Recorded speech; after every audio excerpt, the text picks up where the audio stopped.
আজকের পৃথিবীতে যারা সফলতার দার্স দেয়, সফলতার আলোচনা করে, তারা মানুষকে সবার আগে শিখায় টাইম ম্যানেজমেন্ট। যারা শিক্ষিত ছেলেপেলে আছে তারা বুঝতে পারবে যে সময়কে কন্ট্রোল করতে পারা, টাইম ম্যানেজমেন্ট করতে পারলে সময়ে বরকত হয়, সব কাজ সুষ্ঠুভাবে সম্পূর্ণ করা যায়, সময় মতো সম্পূর্ণ করা যায়। তো এই টাইম ম্যানেজমেন্টের আমার গবেষণা অনুযায়ী সালাতের চাইতে আর কোনো বড় মাধ্যম নাই যেটা দিয়ে মানুষ তার সময়কে কন্ট্রোল করতে পারে। আপনি যদি দেখবেন যে 5 ওয়াক্ত সালাত বিহীন একটা দিন আর 5 ওয়াক্ত সালাত ওয়ালা একটা দিন, যেই দিনটা আপনার 5 ওয়াক্ত বিহীন পার হয়ে গেছে ওই দিনে দেখবেন কোনো কাজই হয়নি। দেখবেন যে আপনার কাজই তো শুরু করেছেন আপনি 10টার সময়, 10টার সময় কাজ শুরু করতে করতেই তো দুপুরের খাবারের সময় হয়ে গেছে। দুপুরের খাবারের সময় হয়ে কাজ শুরু করতে না করতে লেবার মিস্ত্রি এখন বলছে চলে যাব, সময়ে বরকত পাবেন না। আর ওই যে ফজরের সালাতে যদি উঠেন, ফজর থেকে জোহর পর্যন্ত মেলা লম্বা সময় ফজরের সালাতে উঠে কাজ শুরু করবেন, দেখবেন 10টার মধ্যে কাজ শেষ হয়ে গেছে, আর কি কাজ করবেন, কাজ খুঁজে পাবেন না। এটা সালাতের বরকত। আবার যখন জোহরের সময় আসবে তখন সালাত বলবে, আপনাকে সালাত বলবে, এই তুমি জোহরের পর কি করবা এখনই ভাবো। এটা হচ্ছে আপনাকে সালাত আপনাকে রিমাইন্ড করছে। আর আপনি যদি ওই ক্যারাম বোর্ড খেলতে থাকছেন, জুয়া খেলতে থাকছেন, কখন জোহর থেকে আসর হয়ে গেছে, আসর থেকে মাগরিব হয়ে গেছে, মাগরিব থেকে ইশা হয়ে গেছে, দিন পার হয়ে গেছে, আপনি বুঝতে পারেননি। ওই দেখা যাচ্ছে মোবাইল নিয়ে বসে আছে, ফেসবুক নিয়ে বসে আছে, ভিডিও গেম নিয়ে বসে আছে, সিরিয়াল নিয়ে বসে আছে, মুভি নিয়ে বসে আছে, কখন জোহর হয়েছে, আসর হয়েছে, মাগরিব হয়েছে, ইশা হয়েছে, বুঝতে পারেনি। ওর দিন কিভাবে পার হয়ে গেছে বুঝতে পারেনি। আর ও যদি ওই খারাপ কাজটা করা অবস্থাতেও যদি সালাত আদায় করতো, তাহলে জোহরের সালাতের সময় জোহরের সালাত ওকে একবার রিমাইন্ড দিত, এরপরে কি করবো। আবার আসরের সময় আর একবার রিমাইন্ড দিত, আর এরপরে কি করবি। আবার মাগরিবের সময় আরেকবার রিমাইন্ড দিতে, এরপরে কি করবি। এশার সময় আরেকবার রিমাইন্ড দিতে, এরপরে কি করবি। তাহলে যত কাজেই ব্যস্ত থাক, প্রত্যেক ব্যস্ততার মাঝে একটা করে ছোট্ট বিরতি আছে, যেই বিরতিতে ও নতুন করে ভাবার সুযোগ পাচ্ছে, দিনটাকে কাজে লাগানোর সুযোগ পাচ্ছে। এটা যে টাইম ম্যানেজমেন্টের যত মূলনীতি আছে, সব মূলনীতিতে সালাতের চাইতে বড় কোনো মাধ্যম নাই, যেটা একজন ব্যবসায়ী, যেটা একজন কৃষক, যেটা একজন ছাত্র, যেটা একজন শিক্ষক, যেটা একজন দোকানদার, যে পর্যায়ে আছে, সকলের বরকতের রাস্তা, দুনিয়াবী সফলতার রাস্তা উন্মুক্ত করে দিবে এরকম কোনো মাধ্যম সালাতের বাইরে নাই। আর মানুষ আজকের যুগে আত্মহত্যা করে, মানসিক প্রশান্তি খুঁজতে যায়, মানসিক প্রশান্তি খুঁজতে গিয়ে যোগা করে, ধ্যান করে, অমুক তমুক কত রাস্তা অবলম্বন করে। সালাত হচ্ছে মানুষের মানসিক প্রশান্তির সবচেয়ে বড় মাধ্যম। দেখেন, মানসিক প্রশান্তির 2টা মাধ্যম। এক নাম্বার হচ্ছে আলা বিযিকরিল্লাহি তাতমাইন্নুল কুলুব। আর এটার সাথে সালাতের সম্পর্ক এত ওতপ্রোত যে আমাদের দেশের মানুষও ঠিকভাবে বুঝে না যে সালাত আসলে কেন এত জরুরি করে ফরজ করা হয়েছে। এটা যে যিকরুল্লাহর কারণে সালাত ফরজ করা হয়েছে এটা মানুষ বুঝতে পারে না। কোরআনের আয়াত দেখবেন, আল্লাহ সুবহানাহু ওয়া তাআলা বলছেন আকিমিস সালাতা লিযিকরি, আকিমিস সালাতা লিযিকরি। আল্লাহ বলেছেন কোরআনে আকিমিস সালাতা লিযিকরি, আল্লাহকে স্মরণ। আল্লাহকে স্মরণ কেমন বিষয়, আল্লাহকে স্মরণ কেমন বিষয় সেটা আপনাকে একটু 2 মিনিট দেখাই। ইউনূস আলাইহিস সালাতু ওয়াস সালাম আল্লাহর নবী মাছের পেটে আছেন। আল্লাহ কি জানেন না যে তার নবী মাছের পেটে? অবশ্যই জানে আল্লাহ সুবহানাহু ওয়া তাআলা যে তার নবী মাছের পেটে। তো আল্লাহ সুবহানাহু ওয়া তাআলা কি তার নবীকে ভালোবাসেন না? অবশ্যই ভালোবাসেন।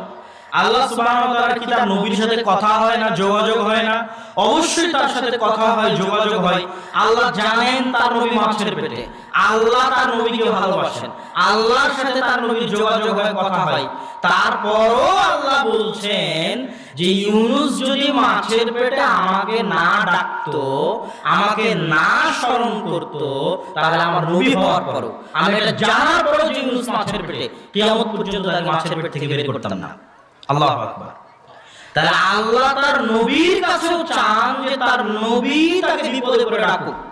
লা ইলাহা ইল্লা আনতা সুবহানাকা ইন্নী কুনতু মিনাজ জালিমিন। এই আয়াতের পরে কোরআনে আল্লাহ সুবহানাহু ওয়া তাআলা এই কথা বলেছেন। মুসা আলাইহিস সালাতু ওয়াস সালামকে আল্লাহ সুবহানাহু ওয়া তাআলা বলেছেন ইযহাব ইলা ফিরআউন, যাও ফিরআউনের নিকটে দাওয়াত দাও ফিরআউনকে। মুসা আলাইহিস সালাতু ওয়াস সালাম ওজুহাত আল্লাহর সামনে পেশ করলেন। মুখ ফুলে গেছে, কথা ভালো করে বলতে পারি না। আমার ভয় হয় আমার সাথে একজন পরামর্শ দানকারী দেন, যাতে সে আমাকে পরামর্শ দিতে পারে এবং আমার জন্য শক্তি হিসেবে কাজ করে। যখন মুসা আলাইহিস সালাতু ওয়াস সালাম আল্লাহকে বললেন যে আমার জিহ্বা কাজ করে না, তখন আল্লাহ চাইলে সাথে সাথে মুসা আলাইহিস সালাতু ওয়াস সালামের জিহ্বা ঠিক করে দিতে পারতেন। আল্লাহ জানছেন যে মুসার জিহ্বা এতদিন থেকে পুড়ে আছে, এতদিনও আল্লাহ মুসা আলাইহিস সালামের জিহ্বা ঠিক করে দেননি। যখন মুসা আলাইহিস সালাতু ওয়াস সালাম বলছেন না আমার জিহ্বায় সমস্যা, তখনও আল্লাহ সুবহানাহু ওয়া তাআলা মুসা আলাইহিস সালামের জিহ্বা ঠিক করে দেননি। আল্লাহ আবার পাল্টা মুসা আলাইহিস সালামকে বলছেন, মুসা আলাইহিস সালাম জিহ্বা যদি ঠিক করতে চান তাহলে আমার কাছে দোয়া করেন, রব্বি ইশরাহ লি সাদরি ওয়া ইয়াসসির লি আমরি ওয়াহলুল উকদাতাম মিন লিসানি ইয়াফকাহু কওলি। যেখানে আল্লাহর সাথে নবীর রানিং কথোপকথন হচ্ছে, আল্লাহ জানছে নবীর এই সমস্যা, আল্লাহ নবীকে দাওয়াত দেওয়ার জন্য পাঠাচ্ছে, নবীও বলছে আমার এই সমস্যা, সেখানে আল্লাহ আবার পাল্টা নবীকে বলছে আমার কাছে চাইতে হবে। আল্লাহু আকবার। তো নবী যখন এবার পাল্টা আল্লাহ সুবহানাহু ওয়া তাআলার কাছে আল্লাহ শিখিয়ে দেওয়া দোয়া অনুযায়ী বলল, তখন এবার আল্লাহ সুবহানাহু ওয়া তাআলা নবীর জিহ্বা ঠিক করে দিলেন। তাহলে এইটা হচ্ছে আল্লাহ সুবহানাহু ওয়া তাআলার যিকির, আল্লাহ সুবহানাহু ওয়া তাআলার স্মরণ, আল্লাহ সুবহানাহু ওয়া তাআলার ডাক, আল্লাহ সুবহানাহু ওয়া তাআলার আহ্বান।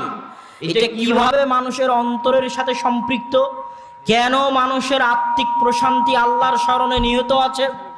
এই জন্য যে আমার এবং আপনার এই শরীর পৃথিবীতে সৃষ্টি হয়েছে, মায়ের পেটে সৃষ্টি হয়েছে, দুনিয়ার খাদ্য, দুনিয়ার রক্ত মাংস দিয়ে তৈরি হয়েছে, কিন্তু আমাদের শরীরের ভিতরে যে আত্মা আছে, এ আত্মা দুনিয়াতে তৈরি হওয়া নয়, এ আত্মা মায়ের পেটে তৈরি হওয়া নয়, এ আত্মা রক্ত মাংস দিয়ে তৈরি হওয়া নয়, এ আত্মা আল্লাহর ফেরেশতা আসমান থেকে ৪৪ দিন নিয়ে এসে রক্ত মাংসের শরীরে ফুঁ দিয়ে প্রবেশ করিয়েছে।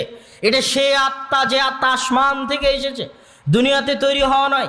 আর এ আত্মা সে আত্মা যে আত্মা আল্লাহর সামনে শপথ করেছে, আলাস্তু বিরব্বিকুম ক্বালু বালা, আমি কি তোমাদের প্রতিপালক নই? তখন আত্মা বলেছে, হ্যাঁ আপনি আমাদের প্রতিপালক।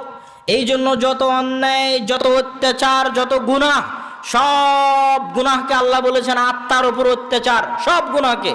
আল্লাহুম্মা ইন্নী যালামতু নাফসি, এই দোয়ার অনুবাদ এটা নয় যে আল্লাহ আমি গুনাহ করেছি মাফ করে দেন। এই দোয়ার অনুবাদ হচ্ছে আল্লাহ আমার আত্মার উপর অত্যাচার করেছি আমি শয়তানের ওয়াসওয়াসায়। রব্বানা যালামনা আনফুসানা, এই আয়াতের অর্থ এটা নয় যে আল্লাহ আমি গুনাহ করেছি আমাকে মাফ করে দেন। এই আয়াতের অর্থ হচ্ছে আল্লাহ আমি আমার আত্মার উপর অত্যাচার করেছি, যে আত্মা আসমান থেকে এসেছে, দুনিয়াতে সৃষ্টি হওয়া নয়। কিন্তু দুনিয়ার এই রক্ত মাংসের শরীরে আসার পর শয়তানের প্ররোচনায় পড়ে ওই আত্মার উপর অত্যাচার করেছি। এই যে অত্যাচার, এই অত্যাচারিত আত্মা কাঁদে, এই অত্যাচারিত আত্মা কষ্টে থাকে, এই অত্যাচারিত আত্মা হতবিহ্বল থাকে, এই অত্যাচারিত আত্মা হতাশাগ্রস্ত থাকে, বিষাদগ্রস্ত থাকে। আপনি পাল্টা প্রশ্ন করবেন, কই আব্দুল্লাহ ভাই, আমি তো বুঝতে পারি না, যে আমি তো নামাজ কালামও পড়ি না, আমি তো মদ জুয়া আড্ডা সব খেলি, কই আমার আত্মার উপর যে অত্যাচার হচ্ছে এটা তো আমি বুঝতে পারি না। আমি আপনাকে পাল্টা বলবো, আপনার আত্মার উপর যে আপনি অত্যাচার করছেন এটা বুঝার জন্য আপনি কোনোদিন সময় দিতে পারেননি। কেন সময় দিতে পারেননি? আবার কোরআনের আয়াত থেকে সমাধান নেই। আল্লাহ সুবহানাহু ওয়া তাআলা কোরআনের আয়াতে বলেছেন, আলহাকুমুত তাকাসুর হাত্তা যুরতুমুল মাকাবির, পারস্পরিক ধন সম্পদের প্রতিযোগিতা তোমাদেরকে ভুলিয়ে রেখেছে। কি ভুলিয়ে রাখা? আল্লাহ শব্দের অর্থ কি? ছোট বাচ্চা যখন মায়ের দুধের জন্য কাঁদে, তখন আপনি ছোট বাচ্চাকে ভুলিয়ে রাখেন যেন মায়ের দুধ না চায়, ঝুনঝুনি দিয়ে ভুলিয়ে রাখেন, মোবাইল বাজিয়ে ভুলিয়ে রাখেন, বাইরে নিয়ে গিয়ে ভুলিয়ে রাখেন, হাসি খেল তামাশার মাধ্যমে ভুলিয়ে রাখেন। ওই যে ছোট বাচ্চাকে আপনি খেলনা দিয়ে, মোবাইল দিয়ে, ঝুনঝুনি দিয়ে কোনো একটা কিছু থেকে ভুলিয়ে রাখতেছেন, দুনিয়ার চাকচিক্য, দুনিয়ার মোহ আপনাকে ওইভাবে ভুলিয়ে রেখেছে আপনার মৃত্যু থেকে, আপনাকে ওইভাবে ভুলিয়ে রেখেছে আপনার কবর থেকে, আপনাকে ওইভাবে ভুলিয়ে রেখেছে আপনার মৃত্যু থেকে। ওই যুবক তো রাত্রে ঘুমাতে ঘুমাতে মোবাইল চালিয়েছে, ঘুম থেকে উঠে আবার মোবাইলে হাত দিয়েছে, তাহলে ও কখন তার আত্মাকে সুযোগ দিল এটা বুঝার জন্য যে ও তার আত্মার উপর অত্যাচার করছে? ওকে তো আল্লাহকুমুত তাকাসুর হাত্তা যুরতুমুল মাকাবির, ওর মোবাইল ওকে ভুলিয়ে রেখেছে যে ও একদিন মারা যেতে পারে, ওর গান বাজনা ওকে ভুলিয়ে রেখেছে ও একদিন মারা যেতে পারে, ওর মুভি সিনেমা জুয়া তাস ওকে ভুলিয়ে রেখেছে যে ও একদিন মারা যেতে পারে, আর মৃত্যু নিশ্চিত, এই মৃত্যু থেকে ওকে ভুলিয়ে রেখেছে। যখনই আপনাকে আমি চ্যালেঞ্জ দিয়ে বলছি আপনি একটা সেকেন্ড আপনার আত্মাকে সময় দেন না, একটা সেকেন্ড সময় দেন নির্জন রাত্রিতে মোবাইল বন্ধ করে দিয়ে, পৃথিবীর মানুষজন, স্ত্রী পুত্র আত্মীয় স্বজন ধন সম্পদ সবকিছু থেকে আলাদা হয়ে একটা সেকেন্ড আপনার আত্মাকে সময় দিয়ে দেখেন, আপনার চোখ দিয়ে যদি পানি না বের হয়েছে আপনার আত্মার উপর অত্যাচার করার কারণে, আপনার মৃত্যুর স্মরণে, নিশ্চিত মৃত্যুর স্মরণে আপনার চোখ দিয়ে যদি পানি না বের হয়েছে, তাহলে আপনি মনে করবেন যে আমি আলোচনা আপনাদেরকে ভুল বুঝিয়েছি, কোরআন হাদিস আমি ভুল বুঝেছি, কোরআন হাদিস আমি সঠিকভাবে বুঝতে পারিনি। আপনি আপনার আত্মাকে সময় দেন না, আল্লাহকুমুত তাকাসুর, আপনার মৃত্যুকে আপনি শয়তানের ধোঁকায় পড়ে সবসময় ভুলে থাকার চেষ্টা করেন যে আমি মারা যাব। মানুষ আপ্রাণ চেষ্টা করে এটা ভুলে থাকার যে মানুষ মারা যাবে। রাত দিন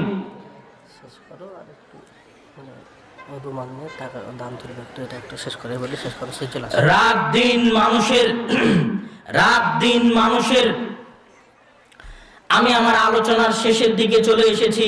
আমি বলছিলাম যে আত্মার খোরাক হচ্ছে সালাত। তো সালাতের ক্ষেত্রে আল্লাহ সুবহানাহু ওয়া তাআলা বলছে আতিমিস সালাতা লিযিকরি, সালাত আদায় করবে আমাকে স্মরণ করার জন্য। কি জন্য? দিনে রাতে 24 ঘন্টা আমি চাইতাম মানুষ তুমি 50 বার আল্লাহকে স্মরণ করো।